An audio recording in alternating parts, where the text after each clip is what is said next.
All right, so I'm going to talk about a typical day on an inpatient floor. And like I said in the last video, because I'm going to pediatrics, I'm picking Rainbow and your typical experience in pediatrics core 2 at Rainbow. So your day is going to begin around, I can't remember whether it's 6:30 or 7 that sign out occurs. So if this little guy is you, you're going to come to the elevator lobby, walk over to the green team room, if you're on green team, get sign out from the overnight call intern, and then go venture out wherever your patient may be. Say it's little Johnny over here, and little Johnny is really happy to see you because you're an awesome student doctor. He enjoys seeing you. You'll go over here, talk to your patient, talk to your patient's parents, and find out how the nighttime went. Another great resource is going to be to find your nurse at the nurse's station. So go and ask little Johnny's nurse, who is also really happy to see you because you're super nice to them, and ask for their input every single morning, and to find out how they did overnight, because they're your ears and eyes overnight as well. And make sure you include the nursing staff on your in your plans and in terms of developing your plans each morning too.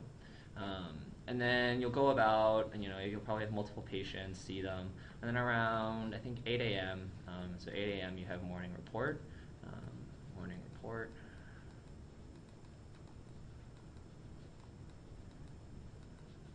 And that's usually in the conference room on the first floor. After morning report is over, and there's free breakfast there, so make sure you take advantage of it. 9 a.m. is when rounds start, and rounds go from 9 to 12. And rounding you'll do with your entire team.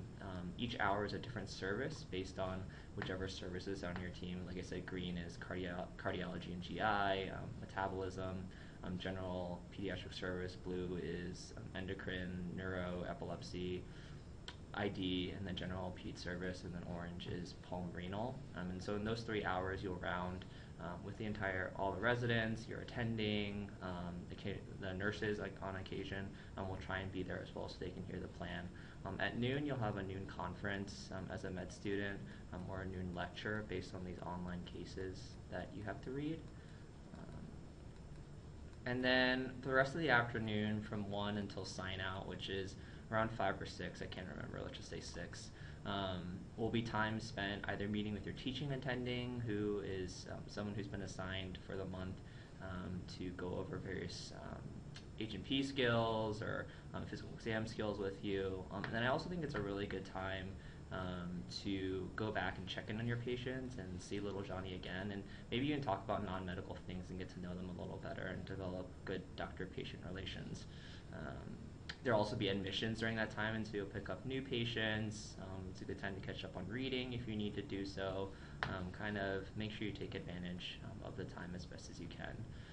And then around 6 p.m. or 6:30, like I said, I can't remember, you'll have sign out, and that's when you sign out to the person who is covering overnight. And make sure you tell them everything that happened to little Johnny during the day and the rest of your patients, and what things they may need to look out for overnight. So that's kind of your typical day at Rainbow, and it's pretty common for any general medicine service that you're on. The next thing I'm going to talk about at the second half of this video is a typical experience for little Johnny himself. So if you're a patient,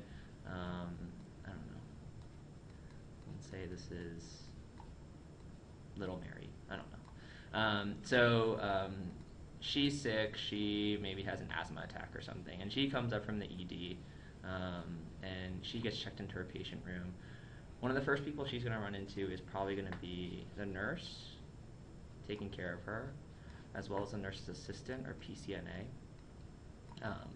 who, as the name describes, is the assistant to the nurse.